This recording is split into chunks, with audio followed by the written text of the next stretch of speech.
जबकि 5 राज्यों में 4 राज्यों के चुनाव के परिणाम आ चुके हैं। अब सबकी निगाहें होंगी उत्तर पूर्व के मिजोरम में। एक छोटा राज्य है, 40 सदस्य क्या असेंबली है। हम इस वक्त हैं मिजोरम के असेंबली के बाहर और इसी असेंबली के लिए ही लड़ाई है, इसी असेंबली के लिए ही मतदान हुआ था 7 नवंबर को और उसका जो परिणाम है वो दिसंबर के 4 तारीख को निकलने वाला है।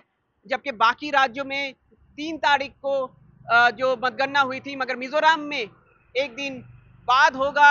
ये इसलिए करना पड़ा क्योंकि जो सिविल सोसाइटी ग्रुप्स हैं, जो एनजीओज हैं, वो लोग नहीं चाहते थे कि रविवार के दिन यहाँ पे काउंटिंग हो, क्योंकि मिजोरम एक क्रिश्चियन डोमिनेटेड स्टेट है और रविवार का दिन हॉलीडे के रूप में, छुट्टी के रूप में मनाया जाता है, जहाँ पे कि लोग चर्च में जाते हैं, तो इसको डिस्टर्ब नहीं करना चाहते हैं और इसीलिए इलेक्शन कमीशन ने ये फैसला लिया था। मगर सबकी निगाहें रहेंगी मिजोरम के ऊपर, क्योंकि उत्तर पूर्व में ये एक ऐसा राज्य है जहाँ पे कि बाकी राज्य में देखा गया है कि बीजेपी ने 2016 से पहली बार उन्होंने असम में सरकार बनाई थी। इसके बाद से उत्तर पूर्व के सभी राज्यों में बीजेपी खुद के बल पे सरकार बनाती है या फिर किसी अपनी सहयोगी पार्टी के साथ सरकार में शामिल रहती है। मगर मिजोरम एक ऐसा राज्य है जहां पे कि जबकि उसके सहयोगी पार्टी मिजो नेशनल फ्रंट सरकार में है, मगर मिजोरम में बीजेपी सरकार में शामिल नहीं हो पाई। पिछली बार उन्होंने खाता खोला था मिजोरम में,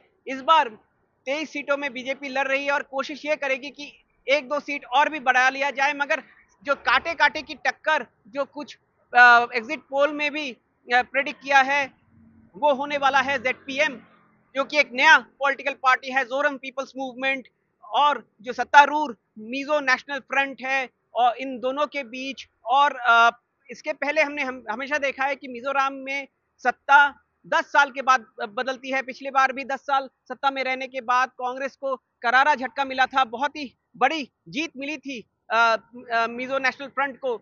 मगर इस बार क्या वो जो समीकरण है वो बदल लेगा, क्योंकि इस बार जब हमने चुनाव के पहले भी यहाँ से रिपोर्टिंग की, तब भी हमने देखा है कि एक हवा तो जरूर थी जेडपीएम और उनके जो सबसे बड़े नेता हैं लालदुआमा, उनके प्रति। लालदुआमा इंडियन पुलिस सर्विस में थे एक समय, जब इंदिरा गांधी प्रधानमंत्री थे तो उनके सिक्योरिटी में भी थे, और इसके बाद उन्होंने जब पॉलिटिक्स ज्वाइन किया तो मिजोरम के एमपी भी रहे। और जब देश में एंटी डिफेक्शन लॉ आया तो जो पहले एमपी जिनको डिस्क्वालीफाई किया गया था एंटी डिफेक्शन लॉ के तहत, वो थे लालदुआमा। दूसरी तरफ है जोरामथंगा, 3 बार मुख्यमंत्री थे, मुख्यमंत्री हैं मिजोरम के, चौथी बार के लिए कोशिश कर रहे हैं। एक समय एक उग्रवादी संगठन के साथ थे, इसके बाद उन्होंने पॉलिटिक्स ज्वाइन की थी, और कहीं ना कहीं पे ये 2 दिग्गज नेताओं की इमेज की भी लड़ाई है।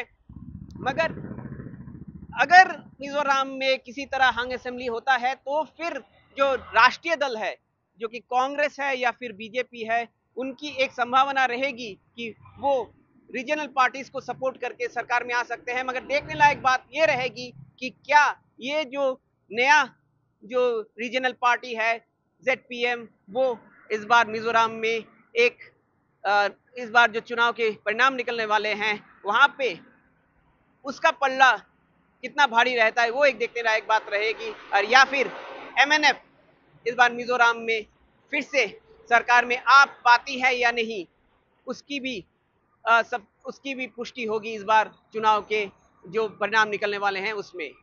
आइजॉल से कैमरा पर्सन संजय चक्रवर्ती के साथ रत्नदीप चौधरी, एनडीटीवी इंडिया।